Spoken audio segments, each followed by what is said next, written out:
In this first video, I just want to take the time to talk about related rates a little bit. And the file that I attached may look a little bit different for you. Some of the formatting changed on my MacBook, but the information should be there. So the first chart represents the population over 25 years of walleye in a pond that was stocked. That's why if we look at the initial population, year zero, we have 3,000 because that's how many they put into the pond right away. Now, if we talk about the rate of change or how the population is changing, we can use first differences, sometimes called finite difference, or backwards subtracting, and see that in the first year it went up 400. If I repeat that process, I can see in the second year it went up 320, and then it went up 256, and so on. So if I look all the way down the chart, it's always a positive because the population is increasing. Sorry for the interruption. Can the Foley students please come to guidance? Grace Skeets, Braden May, Megan Fincham, Heaven Thompson, Megan Schonberger, and Madison Gannett. At no point does the fish population start to decline or go down, in which case we'd have a negative rate of change. But the rate of change itself changes. It's increasing by 400, then 320. But if I look at this last year, there was only a rate of change of 2 because the population is leveling off to what the pond can manage. So it's always a positive because it's increasing, but the actual rate of change slows down over time and doesn't remain a constant. So if we were to graph this, it would probably look something like this, where it would grow and then start to level off. If we had time or years on the horizontal axis and population on the vertical, it would grow very quickly at first and then level off.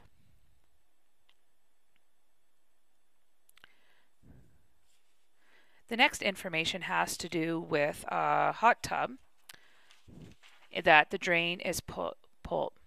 So if you look at time 0, the volume is 1,600 liters because it's still full. And then it starts to decrease. So in this case, we would definitely have a negative rate of change because it is decreasing. In the first 10 seconds, we lose almost 300 liters of water. So that's a fairly large negative, or small negative because we're in the opposite rate of change. In the last 10-second increment, we only lose 11 liters of water. So again, this is always a negative because the volume is decreasing over time, and it decreases more quickly at the beginning, so the rates are still changing. They are not a constant.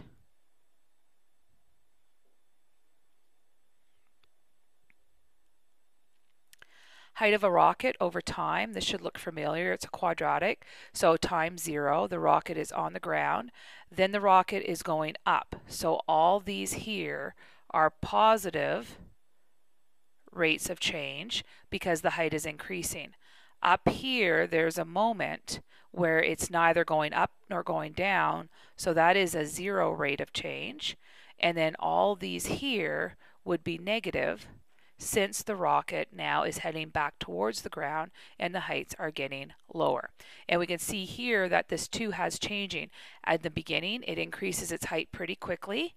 Then it slows down to the point where it stops gaining height. Then it starts to fall slowly, and then speeds up towards the end.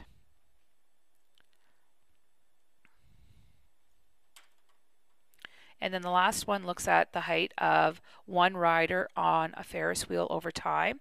And this is going to always be changing because they're going to start here, go up to the top of the ride, have a brief moment where they're 0, and then their height is going to decrease. Down here, they'd have a moment where they're 0, then it's going to increase or be positive, another 0, a negative. A 0 down here, a positive because they're going up or gaining height, a 0 when they're right at the top of the ride, and then a negative, and so forth until the ride stops. And again, these rates are not only changing from positive to 0 to negative, but from bigger numbers to smaller numbers, as because when they're at the side of the ride, they're gaining height fairly quickly, but near the top or the bottom, they're moving more horizontally and not gaining a lot of height. So the rate of change of their height would slow down.